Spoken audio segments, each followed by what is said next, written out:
So here's our third and final section of Unit 11, acids, bases, and salts.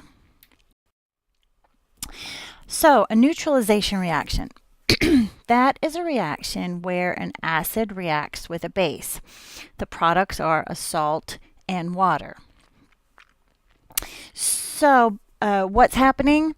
An acid donates a proton, a base accepts a proton, and then the ions that are left over make up a salt. So for example, sodium hydroxide and hydrochloric acid, when they react together, the H plus and the OH negative make water, H2O, and the Na plus and the Cl negative make salt, NaCl, table salt. Another example, KOH plus HNO3, potassium hydroxide plus nitric acid. The positive ion, the potassium, and the negative ion from the acid, nitrate, form a salt, KNO3, potassium nitrate, and then the H plus from the acid and the OH negative from the base form water. So this is a neutralization reaction. So a salt can be any ionic compound that contains cations, the positive ions that come from the base, and anions, which are the negative particles that come from an acid. So a salt is neither an acid or a base, but the positive charge has been part of a base, the cation has been part of a base, and the anion, the negative charge, has come from an acid. So for example, NaCl, the Na plus is from the base, NaOH. The Cl negative comes from the acid, HCl. So together, NaCl forms salt, table salt. Potassium from the base, KOH. NO3 negative, the nitrate from nitric acid. And the salt is KNO3, potassium nitrate. Na2SO4, the salt, again the Na plus ion comes from the base, NaOH. This time the sulfate ion, SO4 negative 2, comes from sulfuric acid. So anyway, the cation of a salt can be any positive ion except for hydrogen. And it's usually a simple metal ion or NH4 plus. There can be other ones that we're not going to talk about in this class. And then of course the anion of a salt can be any negative ion except for OH negative. Okay, acids and bases can be strong or weak. And it doesn't have anything to do with the concentration, although that can be part of it too. But when we say an acid is strong, what we mean is it dissociates 100% when put into water. So you can see strong acids like hydrochloric acid, when put in water, completely breaks apart into H3O plus Cl negative. Nitric acid completely dissociates to NO3 negative and H3O plus.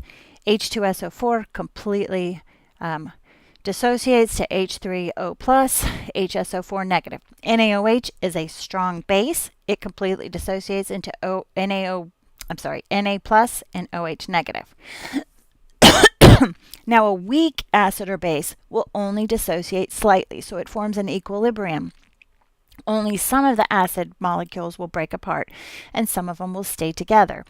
So acetic acid is a weak acid, and so when it dissolves in water, some of the H pluses will break off to give us H3O plus, and some of them will stay together with the acid to create HC2, H3O2, acetic acid.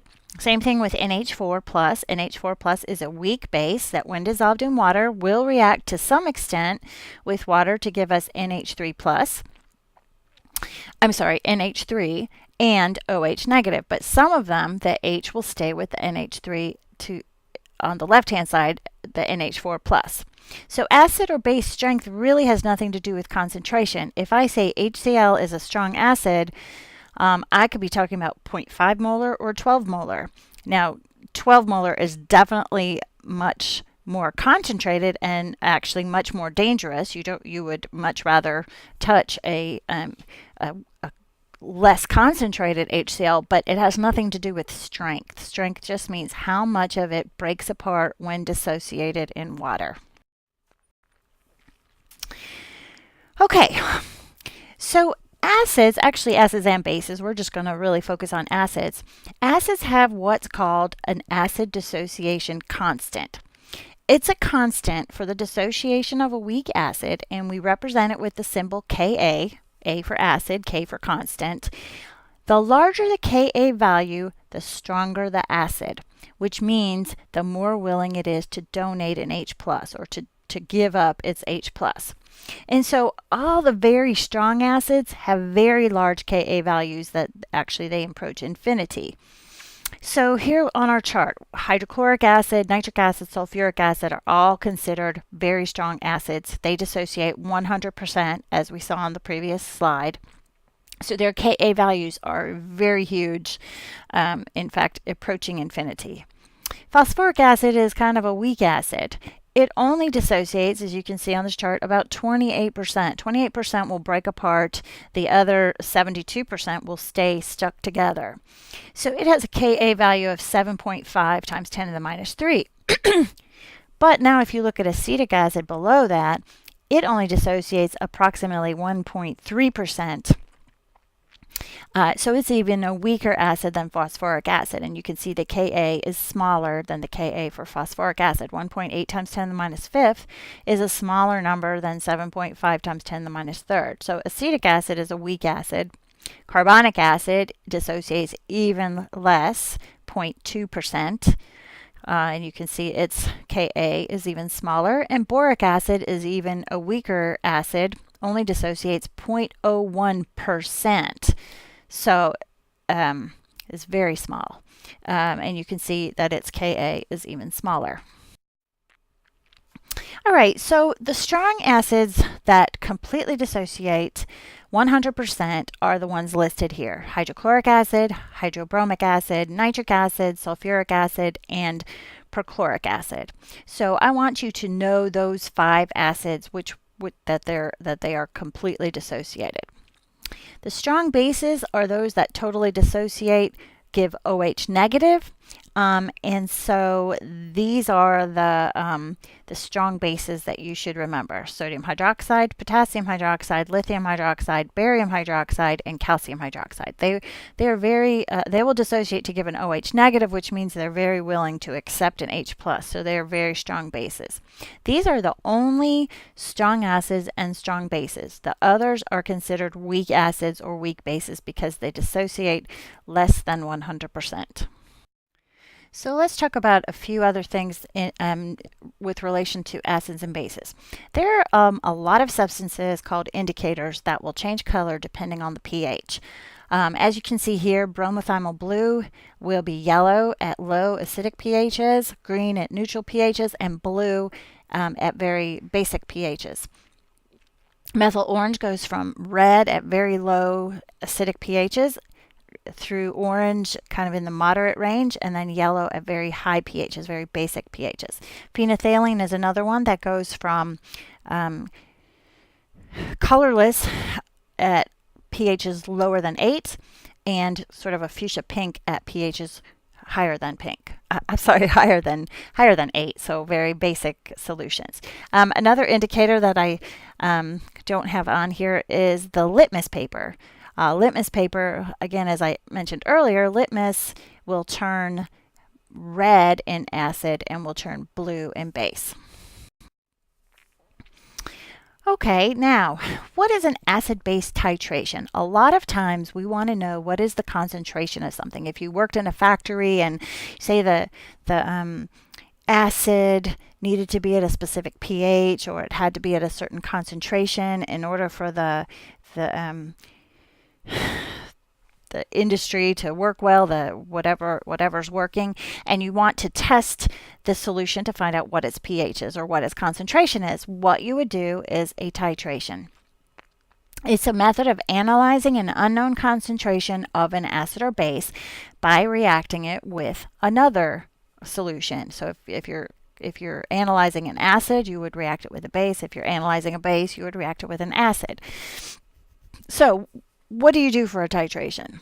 Well, the first thing you do is you measure accurately a volume of the acid or the base, but let's just stick with acids. The unknown is an acid. We'll measure accurately a volume of the acid, put it in a flask. Then we'll add a few drops of indicator because that's going to help us see when the pH changes, when the titration has ended.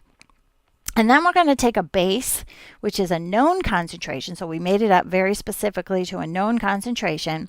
It's put into a burette, and then we add it little by little until all the acid has reacted. When this happens, a color change will occur, indicating what we call the end point or equivalence point, which is the point at which all of the acid has reacted.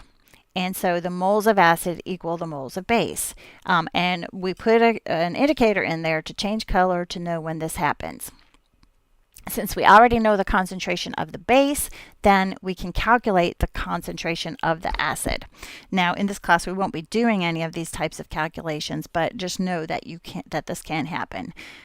So this slide sort of is a good picture of what's happening. So in the bottom flask, in the left, you'll see the bottom flask, there is an acid, a particularly known volume, but we don't know the concentration. So the acid is in the flask.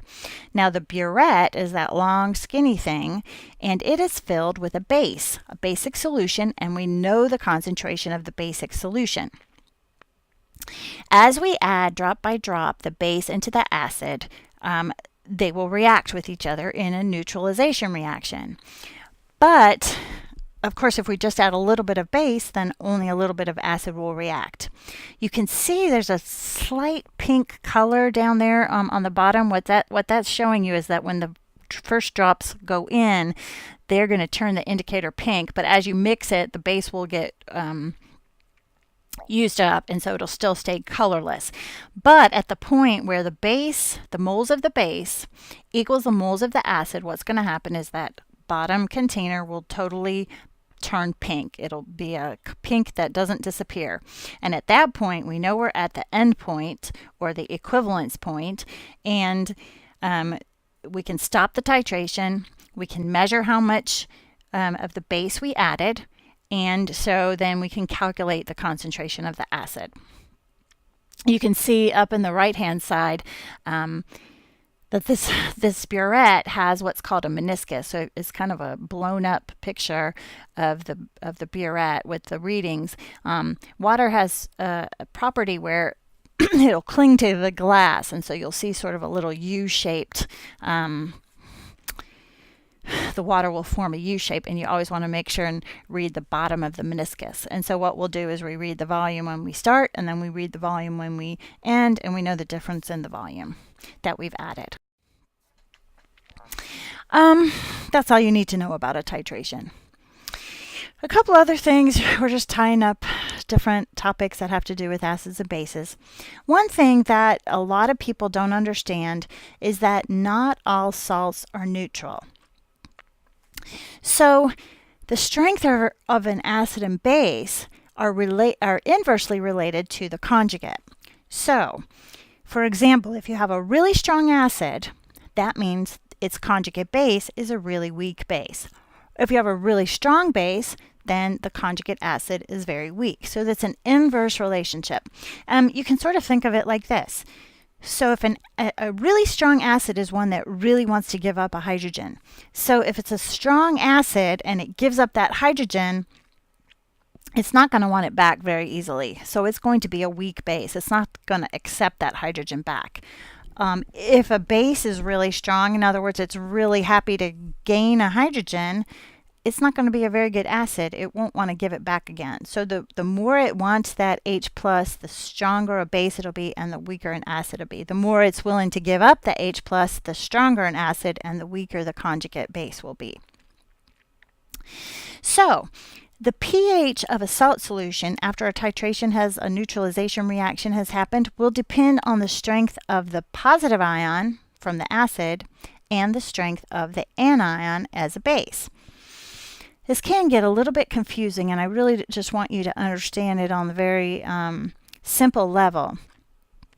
But let's look at a few examples. So NaCl is a salt. If you put NaCl, table salt, in water and you measure the pH, it will be neutral. The reason why it's neutral is because Na, the positive ion that comes from the base, is a very strong base. That means Na plus is a very weak acid.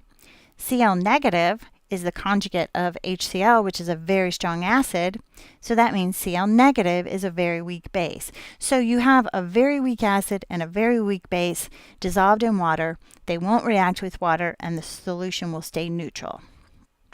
So if you have a salt that was made by reacting a very strong base with a very strong acid, you could go back and look at the list back a few slides ago, then that salt will be neutral. So other examples, KCl or NaSO4, because it's NaOH and H2SO4, sulfuric acid. So any combination where the negative ion comes from a strong acid and the positive ion comes from a strong base, that salt will be neutral.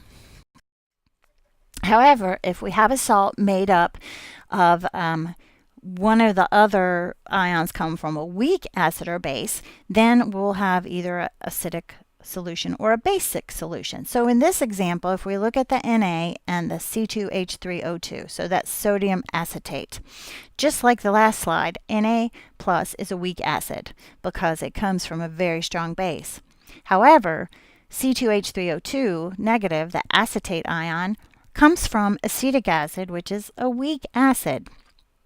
That means that C2H3O2 negative, the acetate ion, is kind of a moderately strong base, so it will react with water and it will give a little bit. You can see the reaction below. So acetate will react with water to give us back some acetic acid and then OH negative. So this solution will be a little bit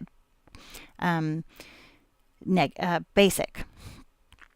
So a salt that is made from a strong base and a weak acid will be basic. Now the opposite will be true. If the salt is made from a weak base and a strong acid, then that solution will be acidic. So I just want you to keep in mind that not all salts are neutral. Only the ones that come from a strong acid and a strong base mixed together, like NaCl, will be neutral. So these pictures kind of illustrate what we were just talking about. If we have a sample of pure water, which is on the left, and we have a solution of sodium acetate on the right, and then we put a little bit of phenolphthalein into both of them, you'll see the one on the left is still below a pH of 8, so it's neutral. It's a pH of 7. And that the solution to the right, that the sodium acetate, as we said, should be slightly basic, and we can see that the indicator shows us that it is basic. It's turned pink, which indicates basic. So this sort of leads us into a discussion of buffers. What is a buffer?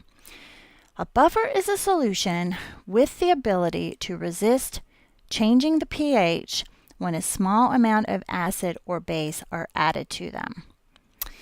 These are extremely important in systems where you want to keep the pH stable. So biological systems are an example of that. That's why buffers are so important to our bodies. So again, they're solutions that will keep a stable pH even if a little bit of acid or a little bit of base are added to them. In the coming slides, I'll give you an example. Now, how do you make a buffer? A buffer is a solution that has a mixture of a weak acid and the salt of that weak acid that contains the conjugate base. So for example, a buffer might be made with acetic acid and then add some sodium acetate, which has the acetate ion together. So acetic acid plus some sodium acetate has both the acid and the conjugate base both present in the reaction. So what happens? So let's say we have this buffer and we add a few drops of a strong acid. Well, the acid isn't going to sit around. What it's going to do is it's going to react with a little bit of the conjugate base that's in there in the top reaction. So the acetate ion will react with some of the acid, the few drops of acid that were added, and it will convert to acetic acid. what happens is that the ratio of the acetate ion and the acetic acid doesn't change a whole lot. So the H plus isn't sitting around being acidic, it's sort of reacted, and then the ratio of the weak acid and conjugate base doesn't change, and so that's why the pH doesn't change. Now, in the same way, if we add a few drops of a very strong base, it will react with the weak acid, HC2H3O2, the acetic acid plus the strong base. And instead of the base hanging around, it will react with the acid to give us the acetate ion. So again, what's happening is that the ratio of the weak acid and its conjugate base has not changed very much, and so the pH has not changed very much. If you put strong acid, if you just put a few drops of strong acid in pure water, what would happen is it would become very acidic very quickly. So let's look at a couple of illustrations. If you look at the top two pictures, the solution on the left is not buffered, it's just pure water. And the one on the right is a buffered solution. So we've put some universal indicator to show that if it's yellow, it's neutral. So both of these solutions have a neutral pH, a pH of 7 when they start. Now, if we take those two solutions and we add 2 drops, a very small amount of sodium hydroxide, well, notice that the unbuffered solution has turned blue. This means it's a very basic solution. It doesn't take a whole lot of sodium hydroxide in pure water to make the solution pretty basic pretty quickly. However, the same 2 drops of sodium hydroxide in the buffered solution have kept it. You can see it's the same color. It's basically still a neutral pH. So the OH has sort of been used up so that it can't hang around being really basic. The only thing that's changed is a very slight ratio in the two, the weak acid and the conjugate base. If you start back at the beginning with the 2 neutral solutions and add 2 drops of hydrochloric acid, then you can see on the left, the unbuffered solution has turned bright red, meaning that it's a very acidic solution. The pH has probably gone from a 7 down to about a 3 or 4.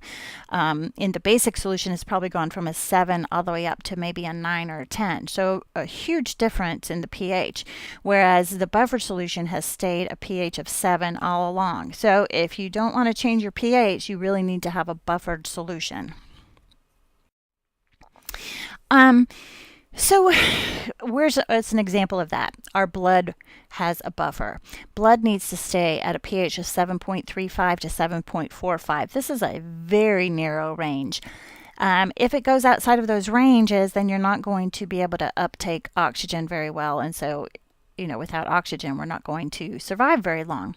So the buffer that we have in our blood is called the bicarbonate buffer. We're going to talk about that in just one second.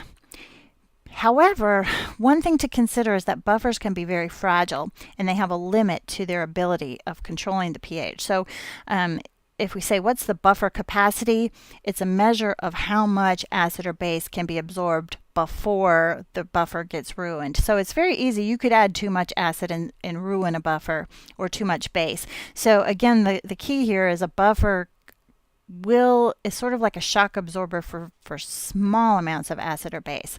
And then the higher the buffer capacity, the better it is at absorbing the acid or base without causing a change in pH. So if it's got a low capacity, it's going to be ruined easily. If it's got a high capacity, it'll be a pretty good buffer for a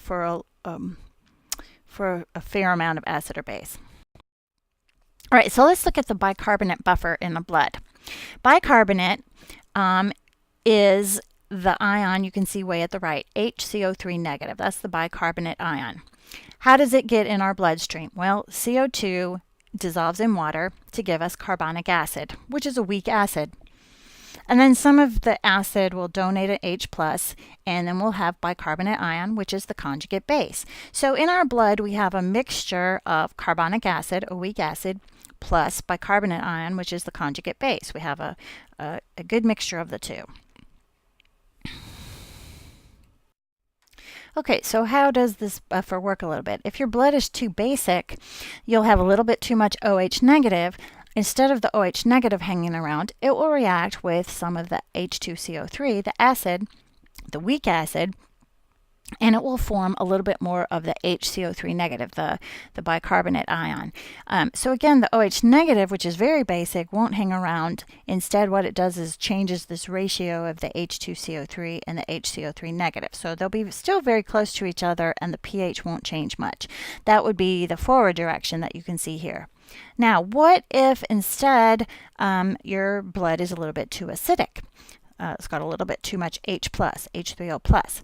So instead of the H plus hanging around being very acidic, it instead will react with the bicarbonate ion, HCO3 negative, and now you'll see the reaction kind of in the opposite direction because I'm keeping the acid on the left and the base on the right.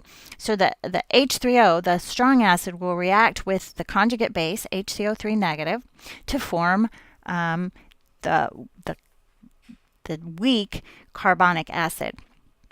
So again, the H plus is not hanging around for very long, but the ratio of the H2CO3 and the HCO3 negative hasn't changed much. So again, the pH hasn't changed much. So this is how the buffer in our blood will help us keep our pH in the correct range.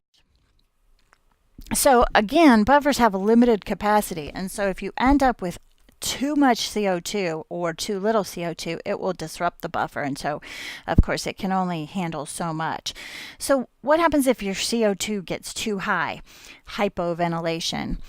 What happens is you end up with more CO2, so more of it will be absorbed by the blood, so you'll form more H2CO3, which then will also produce more H plus ions and bicarbonate ions. And so this is called acidosis because your blood can't really absorb all the H plus, and you'll have too much of it in your blood. So this is acidosis. You're too acidic. If your CO2 is too low, hyperventilation, then the pH will go up. It'll become more basic because what happens is we need to produce more CO2, so everything goes in the reverse. Some of the H plus ions get used up to form H2CO3, so it could break apart into CO2 and H2O, and so it will become too basic. Either one is bad, acidosis, alkalosis, because the pH will be outside of its perfect range of 7.35 to 7.45, which again is a very narrow range.